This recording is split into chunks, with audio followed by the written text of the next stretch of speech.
There are times in our walk with God where we find ourselves saying things like, God, I can't overcome this sin. I can't do it. God, I don't know where to go. I don't know what I'm doing. God, I'm not strong enough for that. I can't handle that. That's too much for me. God, I can't figure this out. I've tried over and over again. I just can't seem to figure it out. See, we're so focused on that I word. I can't do this. I can't figure this out. But see, when you're walking with God, as it says in Galatians chapter 2, verses 20, I have been crucified with Christ. It is no longer I who live, but Christ who lives in me. The life which I now live in the flesh, I live by faith in the Son of God, who loved me and gave himself up for me.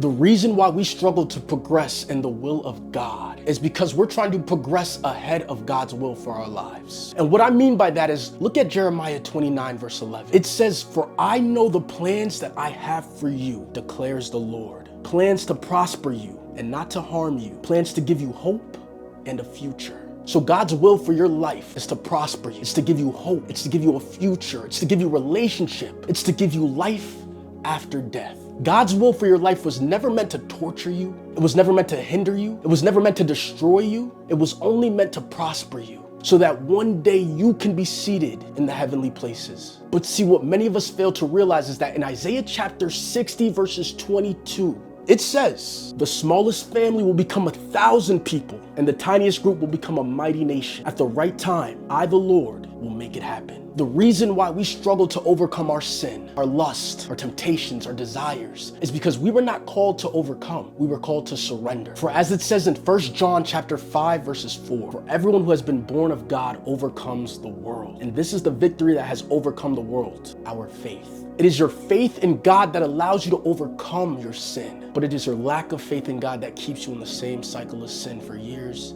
and years and years until the time of your death.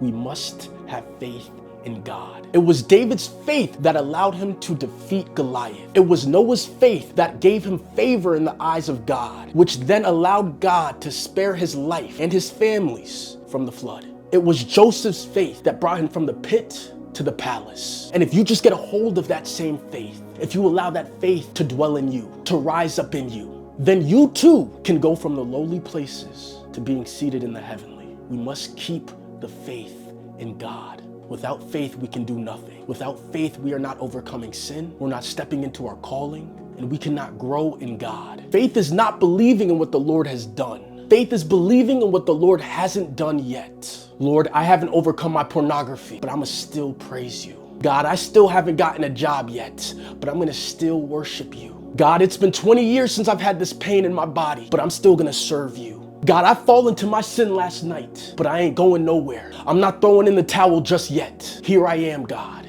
Faith is showing up with nothing, but believing for everything. The reason you think that you will never overcome your sin is because you believe that you never will.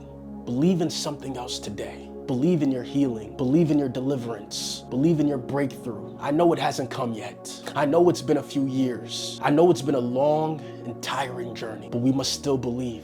Believe in the word, believe in your prayers, and believe in God. Keep your faith in God.